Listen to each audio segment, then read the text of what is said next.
Hi, my name is Samantha. I turned 25 this morning. In our Westfield kitchen, Mom didn't even blink. "We're canceling your birthday," she said, rearranging white roses. "Madison has a date with the mayor's son tonight." Dad polished silver like it mattered more than me. My sister smirked, smoothing a dress I unknowingly helped buy. My jaw locked. The coffee went sour in my mouth. They thought I'd be the quiet, reliable one again. What they didn't know, I've covered their mortgage 18 months. And tonight, I stopped. Tomorrow, consequences finally arrive. I didn't grow up bitter. I grew up dependable. Invisible. 2 years ago, I moved back home to help. Temporary, they said. Just until Dad's clients returned. 60-hour weeks in corporate finance became our family lifeline. My paycheck kept lights on while my name disappeared. Birthdays used to mean pancakes, streamers, goofy songs off key. Now they meant budgets, spreadsheets, and fixing quiet disasters. "Family comes first," Mom would say, arranging roses over overdrafts. "Be reasonable," Dad added, polishing image while numbers bled. Reasonable meant I covered emergencies no one planned to prevent.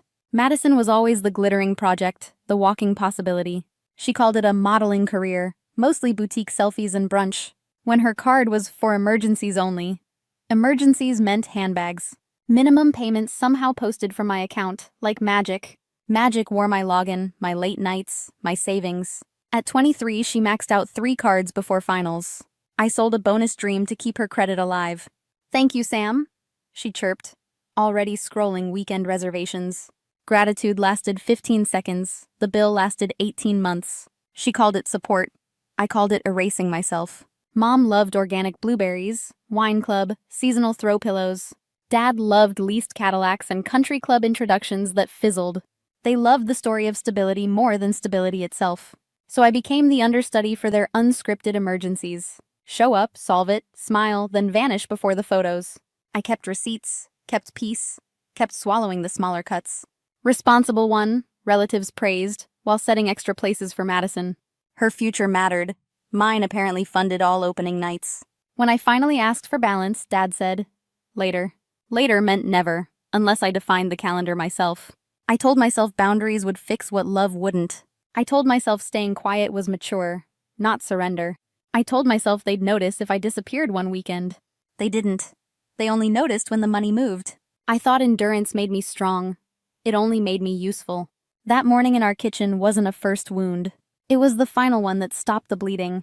If love needed proof, I had 18 months of it. If respect needed leverage, I had numbers and nerve. I should have known then what came next required silence. That afternoon, I opened the files nobody knew I kept. Spreadsheets, screenshots, dates, balances. Every transfer with quiet captions. 18 months of temporary help mapped like a crime scene. Mortgage, insurance, property taxes, subscriptions. My name behind their comfort. Madison's emergencies looked like handbags, flights, facials, and champagne. Her career budget projected earnings from wishes, not invoices. Then the forged application surfaced, my signature without my pen. A lender's call saved me. The insult burned anyway. I needed facts that would stand up outside our kitchen. So I hired Patricia Chen, discreet and surgical, Boston trained. She traced second mortgages, policy loans, and IRS notices. She found Dad's crypto brochures and timeshare investments, already bleeding. Her report read like an autopsy of denial and image. Henderson accounting was shrinking while the Cadillac kept shining. Mom's wine club, boutique groceries, seasonal decor, small leaks, constant flood. Madison's 3 extra cards carried balances like unpaid confessions. I stared at the totals until the numbers steadied. Love had receipts. Respect would need leverage, not another lecture. So I built a plan that was simple, legal, final. Withdraw my scaffolding and let the structure prove itself. First, the mortgage auto transfer paused before Saturday processing. A quiet click that would echo as a default. 10 days of reality would teach faster than a sermon. Next, the car insurance removal. Group rate gone by Monday. Property taxes due in 10 days without my intervention. The town's letters speak fluently where daughters fail to. Madison's lease violations flagged. Mileage, tickets, unrepaired passenger door. Penalties first, repossession later. No more convertibles on promises. Phone, gym, streaming subscriptions stopped in a rolling cadence. Inconveniences stacking into a picture they couldn't ignore. I reserved a downtown Hartford loft, sunlight and silence. Less than their needs, more than I ever gave myself. Work was ready. A startup needing triage by morning. Hartwell by day, private clients at night, ropes already knotted. I didn't need permission, only a clean forwarding address. I booked movers, boxed the last guilt from my closet. Jenny watched me color code the fallout like a strategist. "You're not punishing them," she said. "You're returning gravity." Exactly. No sabotage, no secrets, just removing the illusion. If the foundation holds, it holds without my shoulders. I set alarms, closed tabs, and finally closed the safe. Tomorrow wouldn't be a fight. It would be accounting. They wanted Madison's evening perfect. I gifted them perfection. And tomorrow, the bill for perfection would finally arrive. Sunday, 6:47 a.m. My phone rattled on the nightstand. "Emergency," Mom said. "The bank rejected our mortgage. 10 days or foreclosure. Fix it." "Good morning," I said. "How was Madison's dinner?" "Dinner was fine. Samantha, this is serious." "It is," I said. "Put Dad on speaker." Dad came on, already bargaining. "There's a mistake. You've never missed a payment." "I didn't miss it," I said. "I canceled it." Silence. "What do you mean you canceled it?" Mom asked. I paused the auto transfer, deliberately, yesterday. "This is about a birthday party?" Madison snapped. "This is about 18 months, I said evenly. "Mortgage, insurance, taxes, subscriptions, your comfort on my back." I opened the ledger I'd built with sleepless nights. "You've relied on $400 a month from me," Dad whispered. $4,800 every month? "Your car insurance leaves my policy tomorrow," I said. "Taxes are due in 9 days, without me. Madison's lease violations, mileage, tickets, unrepaired door. Penalties now, if unpaid, repossession. Her phone ends Tuesday." Voices surged, pleas, accusations, scripts I knew by heart. "Vindictive," Madison hissed. "Legal," I said, the final. Mom tried softer. "You can't just pull the rug, honey. We'll lose the house." "You might," I said.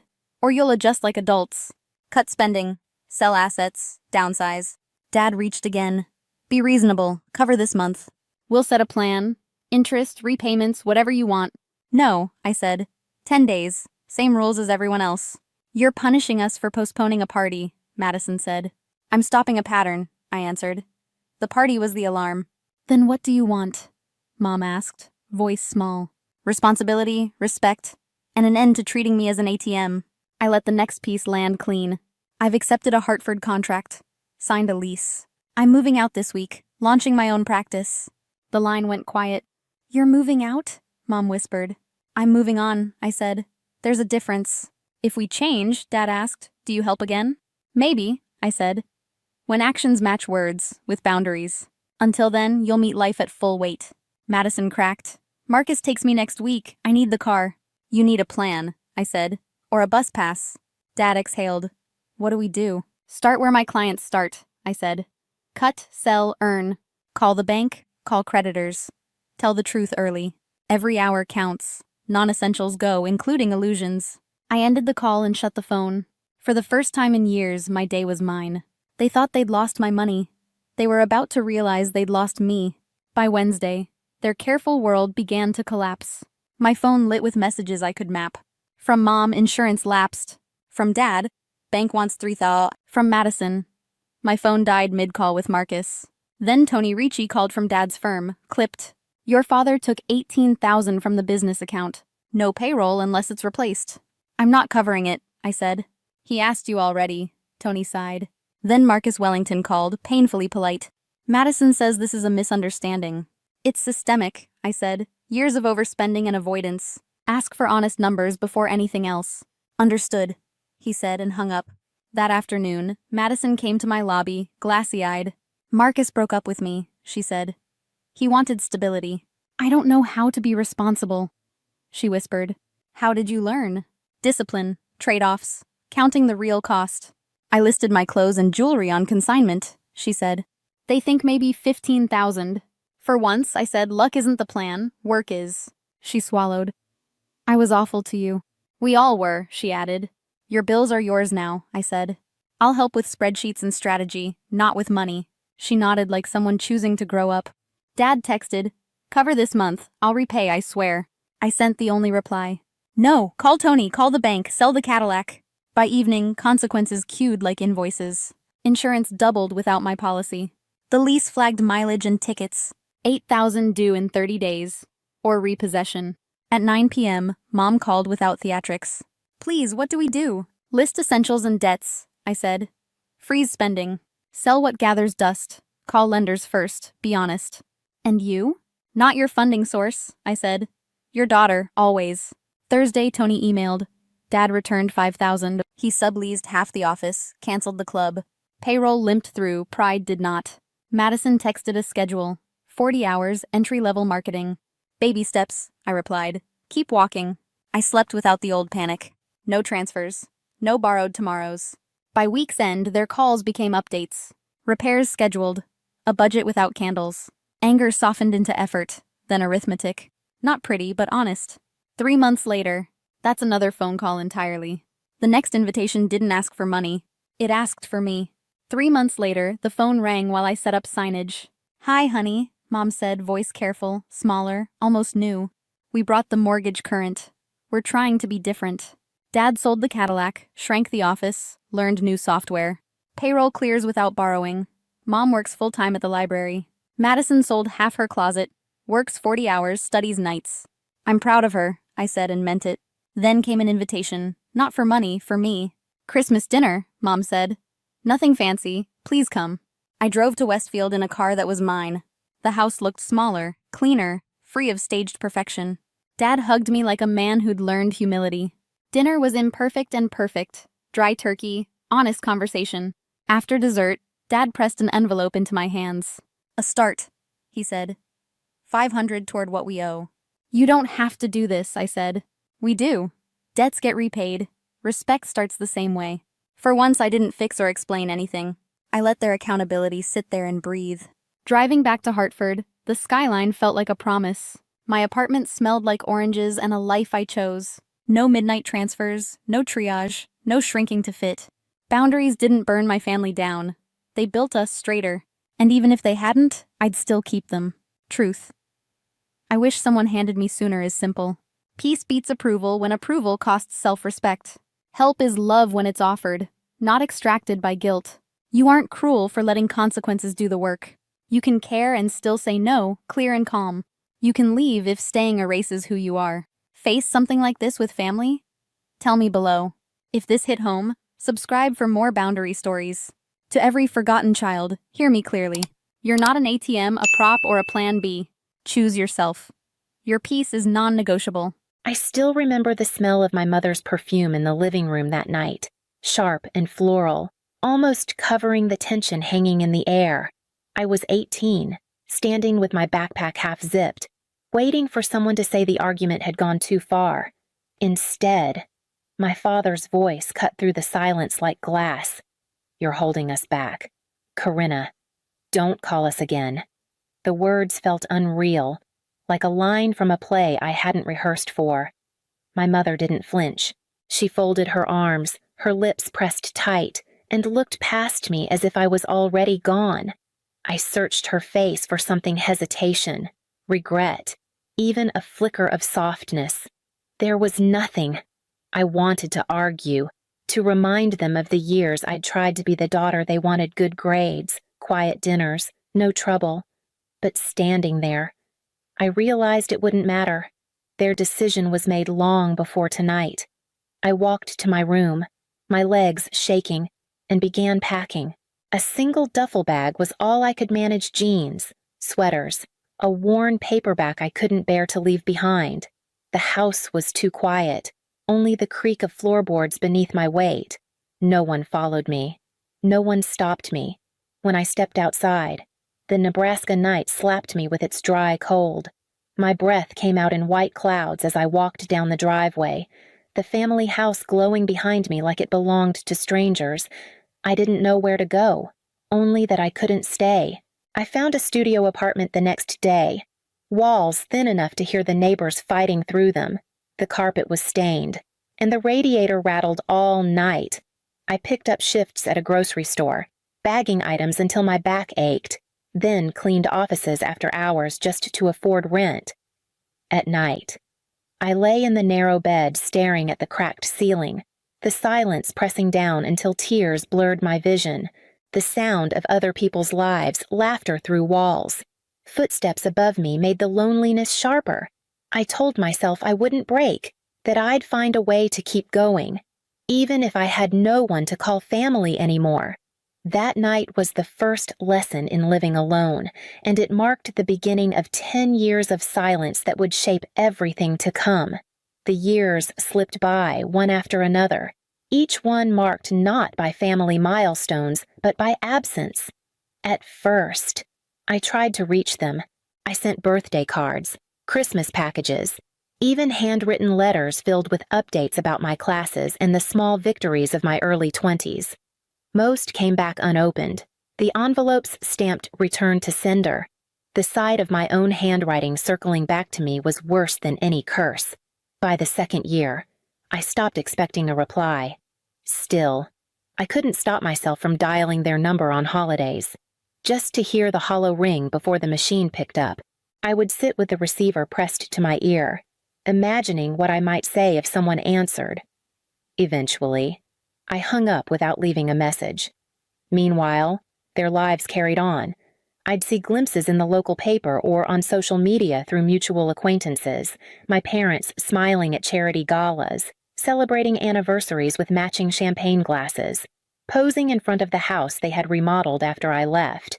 They looked like a family that had never been missing a piece. I wasn't mentioned, not once. So I turned inward. I worked too. Sometimes 3 jobs at a time: grocery store clerk, diner waitress, night janitor. The paychecks were small, but I saved every dollar I could. Night school classes filled the hours when exhaustion threatened to swallow me. I studied business and accounting, believing knowledge might be my way out of the cycle. Birthdays passed with a slice of store-bought cake, eaten alone in my apartment. Christmas mornings meant working extra shifts while families shopped or traveled. I learned to find comfort in small things: a kind smile from a stranger, a used book that carried someone else's notes in the margins, the quiet pride of paying rent on time. 10 years built themselves out of silence and stubborn survival, each one layering resilience over the raw wound my parents had left. And somewhere in that silence, the foundation of the person I would become was quietly taking shape. It happened almost by accident. One morning, while sipping cheap coffee before work, I noticed a foreclosure listing in the classifieds. The picture was grainy, showing a run-down duplex with peeling paint and overgrown weeds. The price was low enough to make me pause. I tore out the page and carried it folded in my pocket all day, the numbers circling in my mind as I rang up groceries and wiped down counters. That night, I sat at my kitchen table with a calculator and a pad of paper. I added up my savings, the few thousand I had managed to hold on to after years of scrimping, and realized barely that I could make it work. I applied for a modest loan, half expecting to be laughed out of the bank. But when the papers slid across the desk and I signed my name, something inside me shifted. For the first time since leaving home, I was choosing to build rather than just endure. The duplex became my second job. After finishing my shifts, I would drive over with tools I barely knew how to use. I scraped paint until my arms ached, patched holes in walls, and learned how to stop a leak by watching tutorials late at night.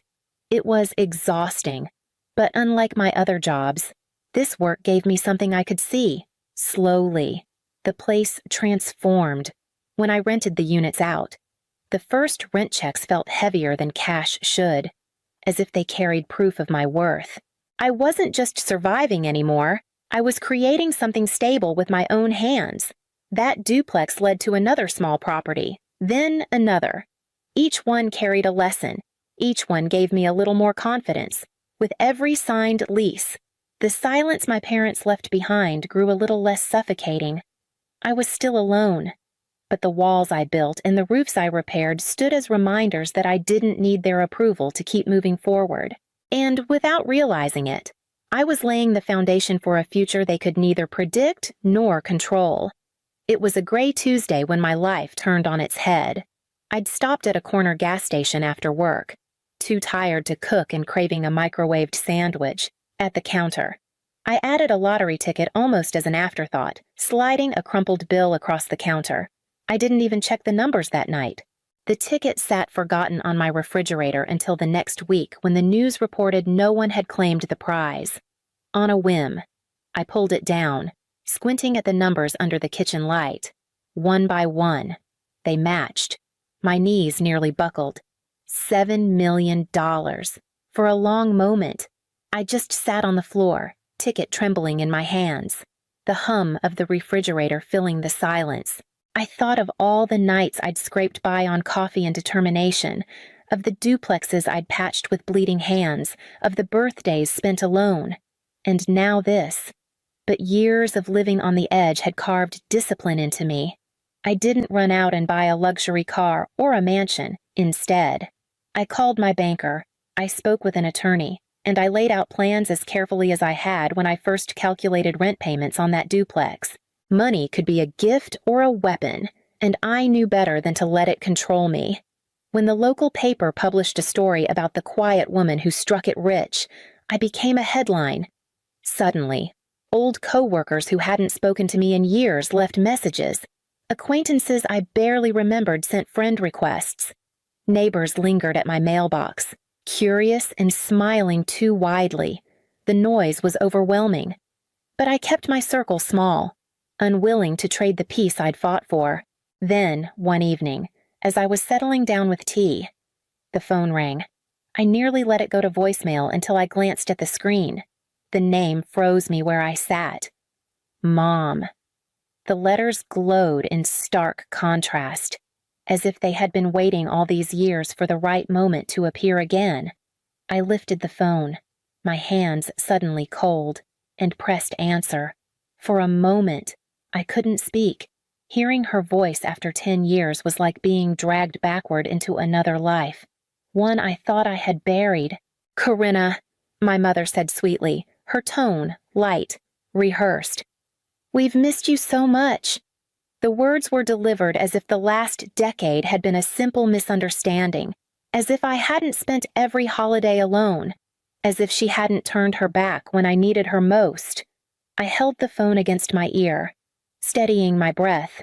My father's voice came next, firm but almost cheerful. "We've been talking, and we think it's time. Thanksgiving is coming up. Why don't you join us for dinner?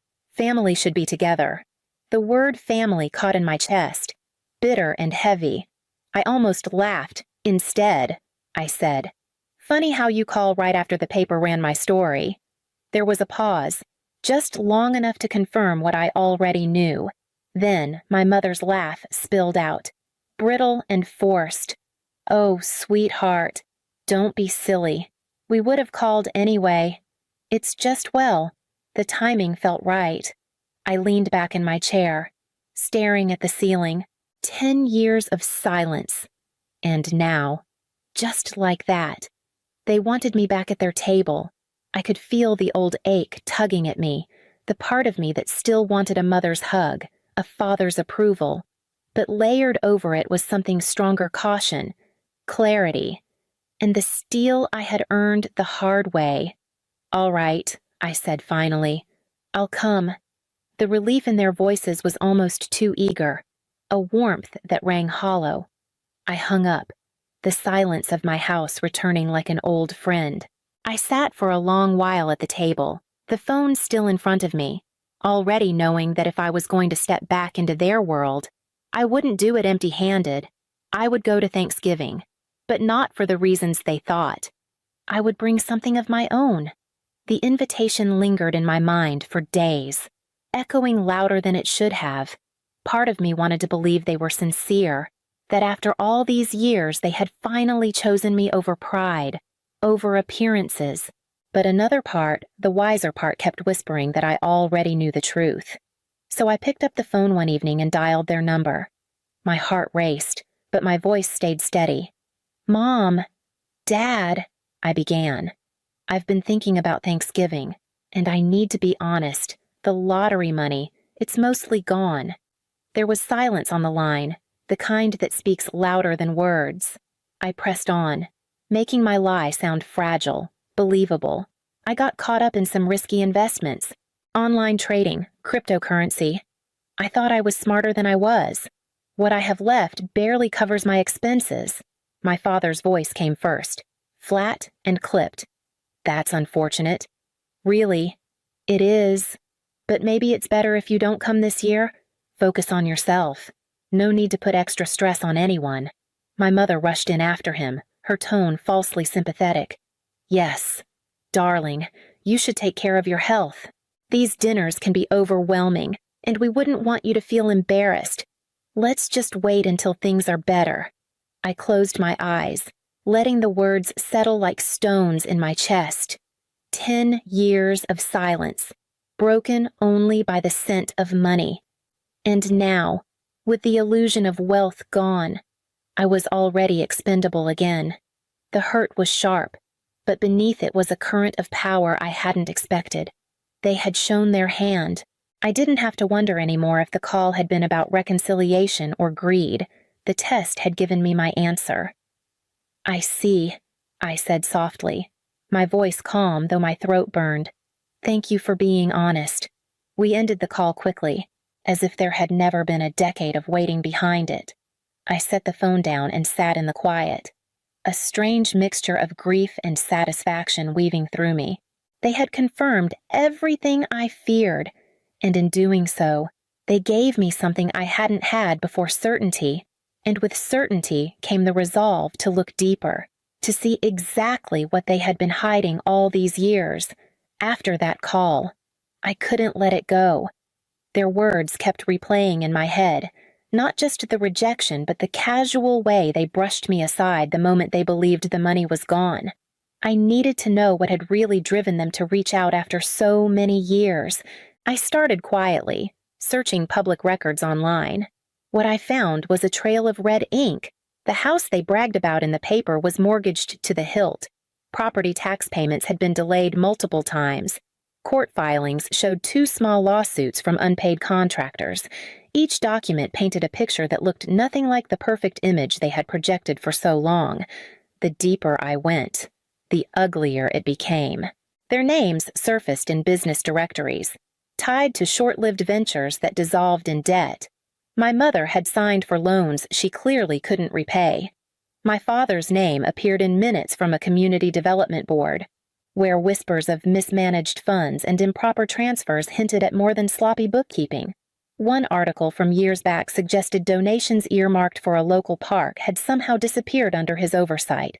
I sat at my desk with files spread around me, the weight of truth heavier than I expected. They hadn't just abandoned me, they had been building their own ruin all along, wrapping it in glitter for others to admire, piece by piece.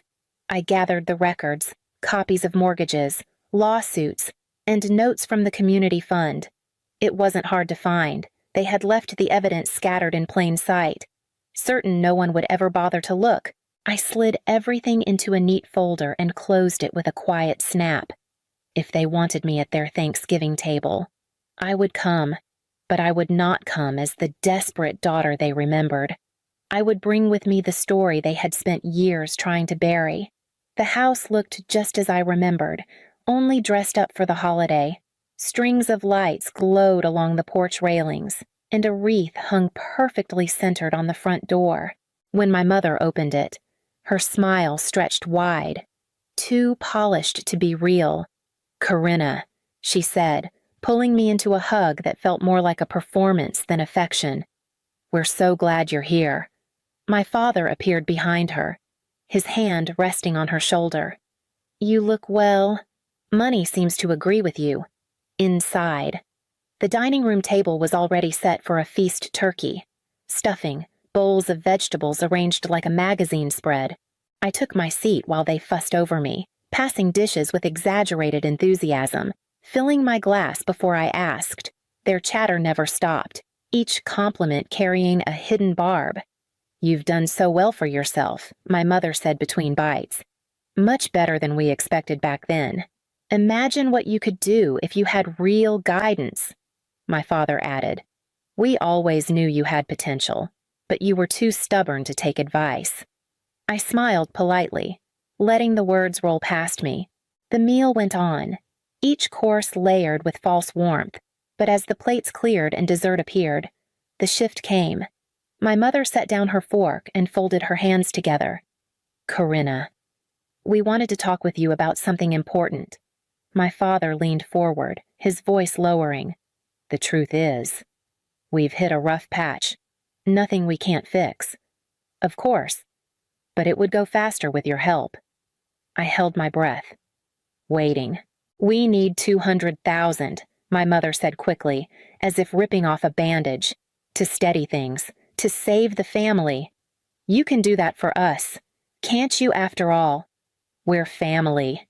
Their eyes were fixed on me, hungry and expectant, as though the entire evening had been leading to this single moment. I reached into my bag and placed a folder on the table, sliding it toward them.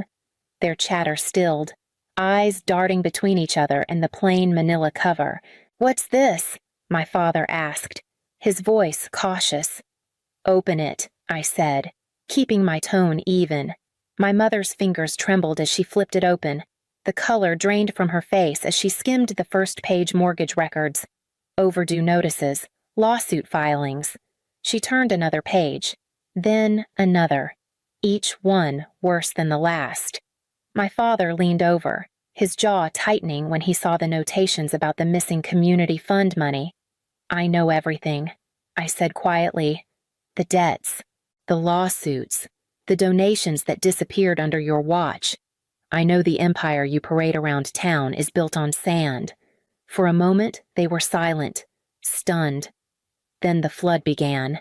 My mother's voice cracked with desperation. Karina, please, you don't understand. We were trying to keep everything afloat. We didn't want you to see us like this. My father's face hardened. Who fed you this? You've always been too nosy for your own good. I stayed still, letting them unravel. My mother shifted from begging to sobbing, tears smearing her careful makeup. My father swung between denial and fury, slamming a fist against the table, then demanding I reconsider. I leaned back in my chair, watching their performance without flinching. Finally, I spoke. My surprise for you is simple. I won't be your savior. Not now. Not ever. Their pleas filled the room, but I stood, gathering my bag. The folder remained on the table like a mirror reflecting everything they had tried to hide. I turned toward the door, ready to leave them with the truth they could no longer escape. Their voices rose behind me, a storm of accusations and pleas chasing me toward the door. My mother's sobs tangled with my father's sharp commands, but none of it reached me the way it once would have. I slipped my coat on slowly, every button fastening with calm finality, and stepped into the hallway. The dining room lights spilled into the entryway, but I didn't turn back. For years, I had imagined what it would feel like to be wanted by them again, to hear my name spoken with warmth. Now I knew the truth that their love had conditions, that their welcome had a price tag. The night air met me as I stepped outside, crisp and clear, a silence deeper than the noise inside, their shouts muffled as the door clicked shut behind me. For the first time in a long time, I felt no urge to return, no guilt pulling me back.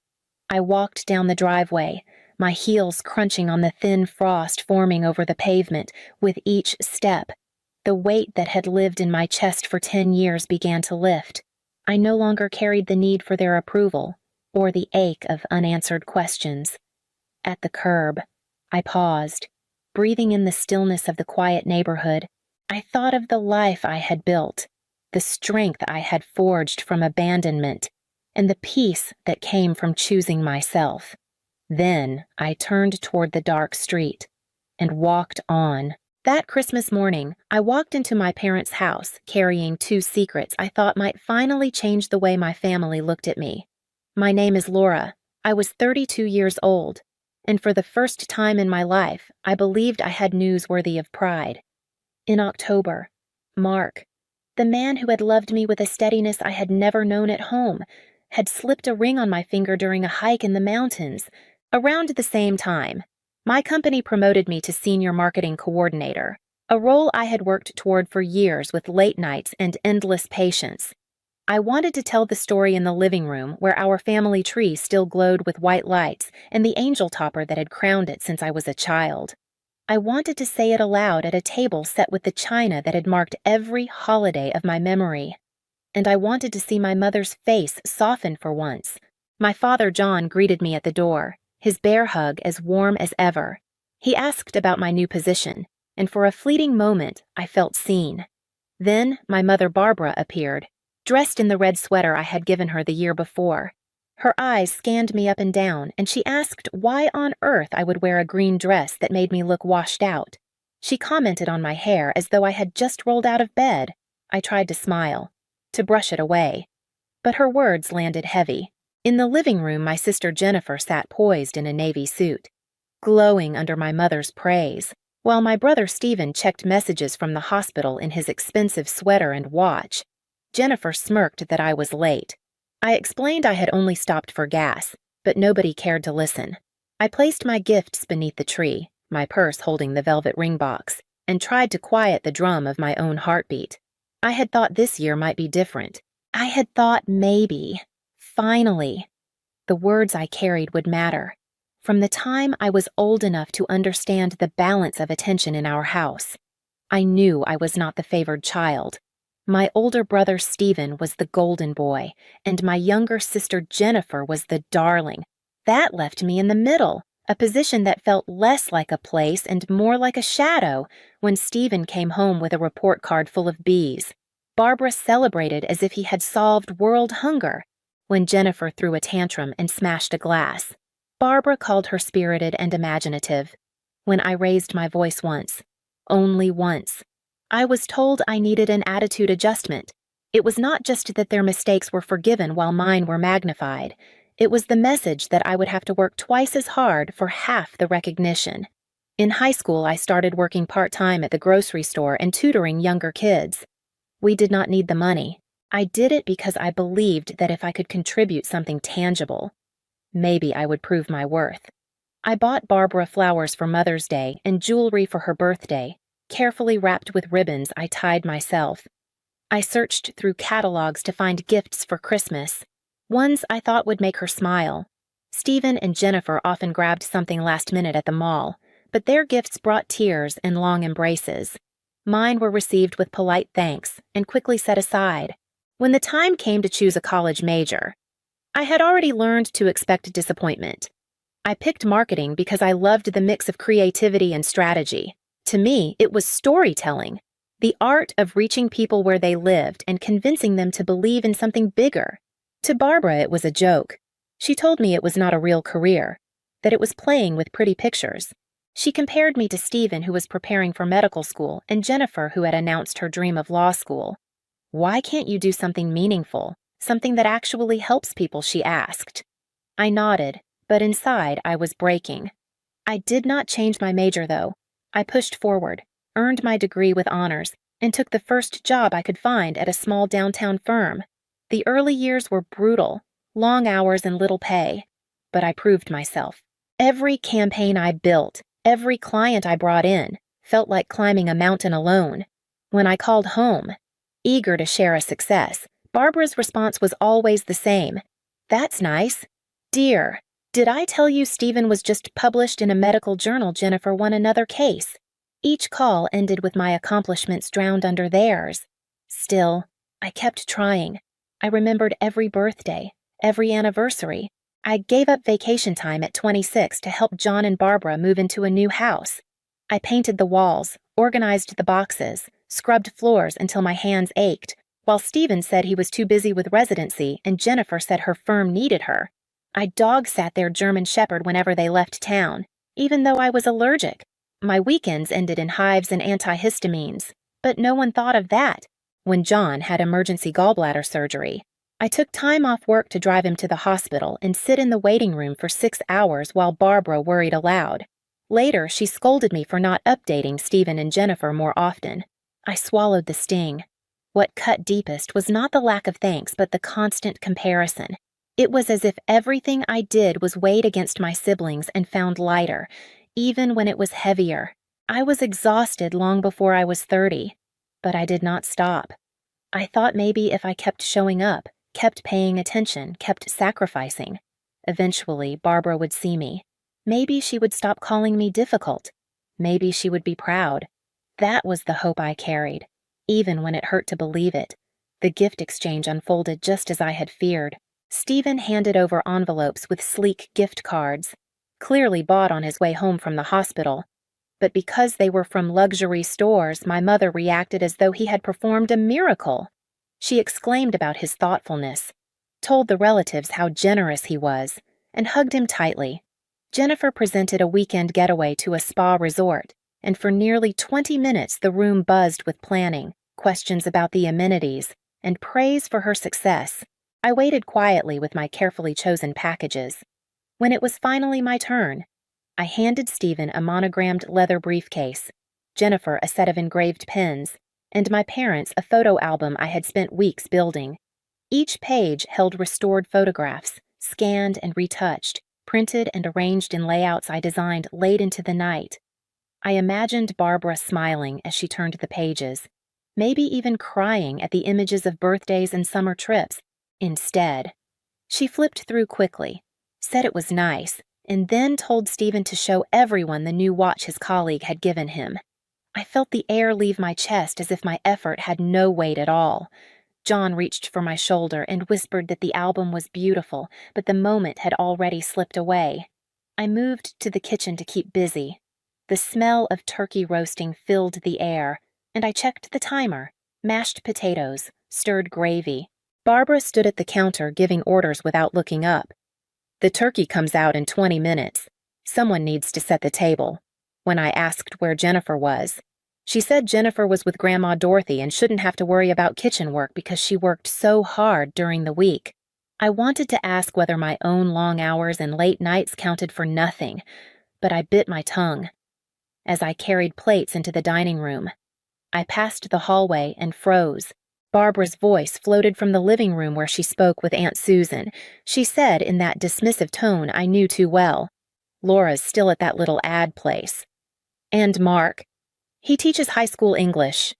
At least it's stable, I suppose." My stomach tightened. It was one thing to belittle me directly, but to diminish Mark as well, the man who had loved me without condition, was a cruelty I had not expected.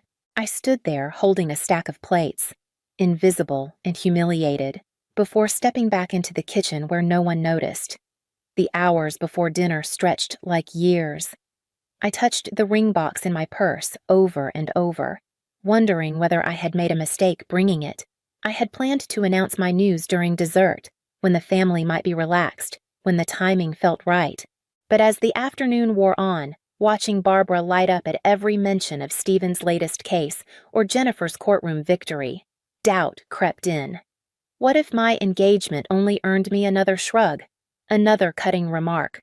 What if the one moment I wanted to hold as joy became just another wound? Still, I told myself, I had to try. I could not let fear silence me again. By 3 o'clock, the dining room was ready. The long table dressed with Barbara's finest china, the same white and blue pattern that had marked every holiday since childhood.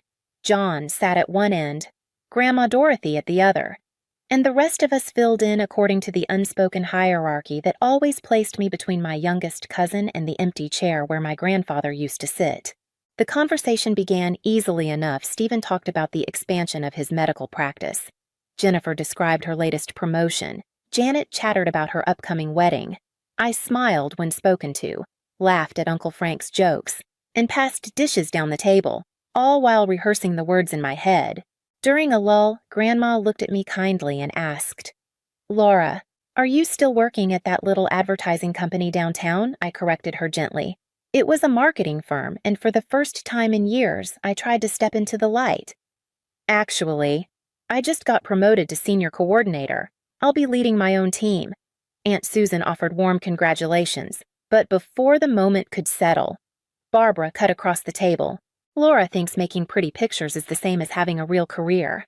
I keep telling her she should go back to school for something substantial, like nursing or teaching." Heat rushed to my face, but I held my ground. Marketing is a real career. Mom, It requires strategy and analysis. I wanted to keep the momentum, so I reached into my purse and pulled out the velvet box. My hands trembled, but my voice was steady, and I have even bigger news. Mark proposed. We're engaged. For a second, there was silence, then scattered congratulations. John's smile was genuine. Dorothy squeezed my hand, but Barbara's face remained unchanged, her eyes sharp. Jennifer leaned forward. When did this happen, October? I said. We went hiking in the mountains. It was perfect. Barbara's voice cut like glass. October. You've been engaged for 2 months and you're just telling us now, always so secretive. Laura, no wonder we never know what's happening in your life. Stephen asked what Mark did, though I had told him many times. He's a high school English teacher. Barbara repeated the word teacher as if it were an insult. Well, at least it's stable, she said, making it clear she found him unimpressive. Jennifer laughed without warmth. I hope he knows what he's getting into. Laura's always been the difficult one. Barbara nodded, agreeing as if I were not at the table. Challenging. She has never made things easy on herself or anyone else. The words hit harder than I expected. Sharper because I had come carrying joy. John raised his glass to toast our engagement, and a few followed, but the moment felt forced. As dessert was served, Barbara launched into another list of Stephen's accolades, then Jennifer's courtroom victories, and then she turned to me with a final blow, her voice level but cruel. You're 32. Laura, you live in a tiny apartment, work at a job that barely pays the bills, and you've never really accomplished anything significant. You are the most useless child we have. The silence that followed was absolute. I sat frozen, ring box still in my hand, with every eye at the table waiting for me to respond. The words hung in the air like smoke, filling every corner of the room. For a moment I could not breathe. Then something inside me shifted. It was not the familiar ache of disappointment or the urge to shrink down and disappear. It was clarity.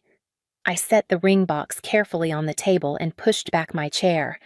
My hands trembled, but my voice when it came was steady. Then stop calling me when you need money. Barbara's expression faltered. What are you talking about? She asked. But her voice had lost its sharp edge. I reached for my purse and pulled out my phone. My thumb moved across the screen with a certainty that surprised me. I'm talking about the $1,500 I've been sending you every month for the past 2 years to cover your car payments. I'm talking about the $3,000 I gave you last spring when Dad's surgery wasn't fully covered by insurance. I'm talking about the $2,000 I sent for Jennifer's bar exam fees after she burned through her trust fund on that trip to Europe. I lifted the phone high enough for everyone to see. Every transfer, every check, every loan that was never paid back, I have receipts. The room erupted in whispers. Aunt Susan's mouth dropped open. Uncle Frank set down his fork, and Janet's eyes widened. Dorothy sat straighter, her gaze fixed on Barbara with a look that mixed disappointment and dawning understanding. I scrolled through the app and read the entries aloud. September 15th, 1,500 to Barbara Miller. October 3rd, 1,500, November 7th, 2,000 to John Miller for medical expenses. December 19th, 1,500 to Barbara Miller. Each date landed like a hammer. John turned toward Barbara, his face gray. Barbara, is this true? He asked. She opened and closed her mouth. It's not what it sounds like. Laura was just helping out temporarily. Until we got back on our feet. Temporarily, I said. A bitter laugh escaped before I could stop it. 2 years of monthly payments. 2 years of me living paycheck to paycheck while you drove around in a car I was paying for. 2 years of sacrificing my own stability while you told anyone who would listen that I was useless. I turned to Stephen, whose face had gone pale. Remember last Christmas when your student loans went into default because your practice wasn't earning enough yet? Who do you think paid that off? It wasn't Mom and Dad. It was me. $4,000 I had been saving for a down payment on a house. Stephen's voice was hoarse. I didn't know. Of course you didn't know, I said. Because Mom made me promise not to tell. She said it would embarrass you. Jennifer stared at her plate, her voice small. I didn't know you paid for my exam. You weren't supposed to know. I said, just like you weren't supposed to know about the hospital bills, or the loans, or all the other times I covered for this family. Every time I picked up the pieces, every time I carried the weight, Mom told me to keep quiet. And I did, because I thought if I gave enough, sacrificed enough, maybe she would finally see me. Maybe she would finally be proud. I turned back to Barbara. You want to know what kind of man proposes to someone like me, the kind who sees that I've been keeping this family afloat while you dismissed my job as meaningless? The kind who recognizes that I've been sacrificing my own dreams so that all of you could keep yours. That's what he sees. Barbara shook her head, trying to recover. Families help each other. That's what we do. No, I said, my voice stronger now. Families support each other with respect. What you do is take my money while calling me useless. What you do is use me as a safety net and then shame me for existing. But tonight, it ends. I slipped the phone back into my purse and looked straight at her. The Bank of Laura is permanently closed. The silence that followed was absolute. The ticking of the grandfather clock in the hallway grew louder than any voice. Barbara's mouth opened, but no words came. Dorothy folded her hands on the table and gave a slow, deliberate nod. John's eyes did not leave my mother's face. Stephen leaned back in his chair as though seeing me for the first time. And I, standing there with my heart pounding, felt lighter than I had in years. The room broke open the moment I sat back down. Aunt Susan demanded to know how long this had been happening, her voice sharp with disbelief. Uncle Frank leaned forward, asking John if he truly had no idea about the money. Janet stared between me and Barbara, her eyes wide as though she was watching a play where the script had suddenly flipped. Through it all, Dorothy's silence was heavier than any outburst. She fixed her daughter with a gaze that made the rest of us hold still. Finally, Dorothy spoke, her voice stern in a way I had rarely heard. Barbara, I am deeply disappointed. Your daughter has been sacrificing her own security while you mocked her. That isn't just ungrateful, it's cruel. The words cut clean, and for once, Barbara had no quick reply. She tried, stammering about family obligations. But Dorothy lifted a hand and ended the excuse before it began. John turned to his wife. And I saw something new on his face, anger mixed with confusion. Is it true, 2 years of car payments, surgery bills, loans, all hidden from me? Barbara fumbled, saying it was temporary, that she didn't want to worry him. But he shook his head. You had no problem embarrassing Laura in front of everyone. Now you don't want to discuss the truth that ends tonight. His words carried a finality I had never heard from him. Stephen finally found his voice.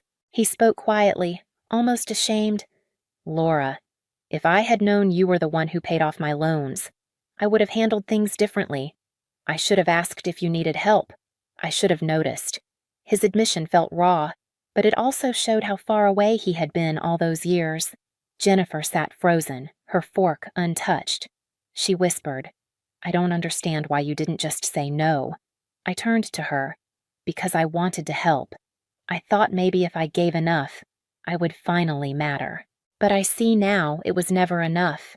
The table went quiet again, all eyes on Barbara, for the first time in my memory. She looked unsettled, her superiority cracking at the edges. The balance of power had shifted, and everyone felt it. The phone began ringing before I even made it home that Christmas night. And it did not stop for days. Normally, I would have answered every call, rushing to soothe feelings, to manage the family's moods, to patch over the cracks. This time I let them go to voicemail. I sat in the dark living room of my apartment, still in my green dress, listening to the buzz of unanswered calls while the engagement ring glimmered quietly on the coffee table. For the first time in my life, silence felt like strength. Mark flew back from Portland 2 days early when I told him what had happened. He found me curled on the couch with my phone lighting up beside me. He pulled me close, and when I asked if I had been too harsh, he shook his head. "Laura, you've been paying their bills while they called you useless. There is no universe where that's too harsh." His words settled into me like a steady anchor. John called first. His voice carried a weight I had never heard before. "Laura, I had no idea your mother was asking you for money. I should have stood up for you all these years. I'm sorry." It was the first genuine apology I had ever received from him. And though it didn't erase the past, it meant something. Stephen called the next day.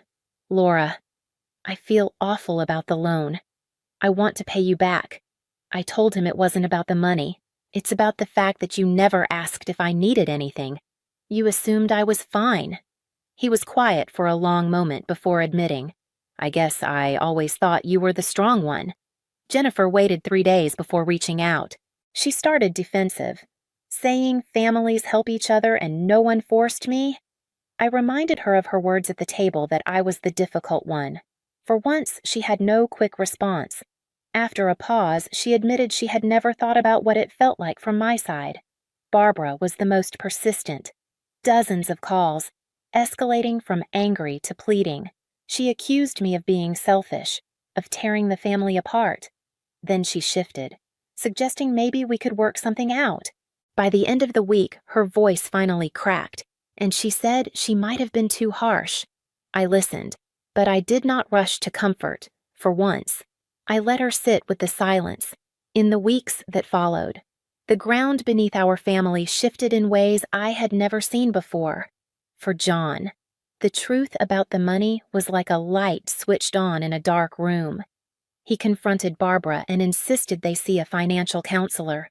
For the first time in decades of marriage, they sat in an office together with someone neutral and laid out the numbers. John even picked up a part-time consulting job to ease the strain. Barbara, stripped of her excuses, admitted they had been living beyond their means. Watching them face reality without leaning on me was strangely liberating. Meanwhile, my own life began to expand in small but powerful ways. Without the monthly transfers draining my account, I saw my bank balance grow. For the first time since college, I had savings. Mark and I opened a joint account and started planning for our future instead of patching over my family's crises. At work, the difference was even sharper. With no late-night calls about bills or emergencies, I had the mental space to focus. My supervisor noticed my confidence in meetings and hinted at another promotion, but the change wasn't only financial, the emotional weight lifted too. I learned to answer the phone on my own terms, not out of obligation. When Barbara called now, I listened but didn't let her words sink hooks into me. I told her clearly no more loans, no more quiet humiliations. Boundaries that had once felt impossible now felt like the only way forward. For the first time, my role in the family was not caretaker or scapegoat, it was simply myself. 6 months later, Mark and I married in a small inn outside the city. The guest list was short, chosen with care. John walked me down the aisle, his hand trembling, his eyes damp. Grandma Dorothy beamed in the front row. Aunt Susan and Janet smiled with quiet pride. Stephen and Jennifer came, subdued, as if still measuring the new ground between us. Barbara was there too, dressed flawlessly, her face controlled, her voice softer than I remembered. The ceremony was simple. When I looked out, I didn't see obligation, only choice. These were the people who had shown respect. At the reception, John rose to speak, his voice caught. "Laura has always been the heart of this family, though we didn't always see it. Mark, you're marrying someone strong, someone loyal. I only hope you'll honor her in the ways we sometimes failed." The honesty in his words struck deeper than any praise. Barbara spoke later, her remarks clipped and careful. "Laura, I was wrong. I hope you and Mark build a good life together. It wasn't warmth, but it was more than I had ever been given." And as Mark and I danced, I understood something new. I didn't need her blessing to feel whole. The joy was mine, built by my own choices. Life with Mark carried a lightness I had never known. We bought a modest house, filled it with things we chose together, not hand-me-downs. At work, I flourished, no longer drained by late-night calls or hidden bills. The girl once called useless now led her own team with confidence. My family ties shifted, uneven but real. John reached out more often. Speaking of books or woodworking, our conversations warm in a way they had never been. Stephen began to check on me, even asked for my advice once. A small but startling change. Jennifer stayed polite but distant, and I accepted that not every relationship could be mended. Barbara was the hardest. Old habits slipped through criticisms, comparisons, but I no longer stayed silent. When I pushed back, she sometimes apologized, awkward and halting, but it was more than before. I stopped waiting for her to become a different mother. What mattered was that I had changed. Nearly a year later, she called, her voice quieter than I remembered. Laura. I ran into Mrs. Henderson. I told her about your promotion, your house, and I realized I don't think I've ever told you this directly. I'm proud of you. They were words I had once craved, but by then, I no longer needed them. Thank you. Mom, I said. After we hung up, I smiled. Good. Really good. But the truth was, I would have been fine either way. That was the victory I had waited a lifetime to claim.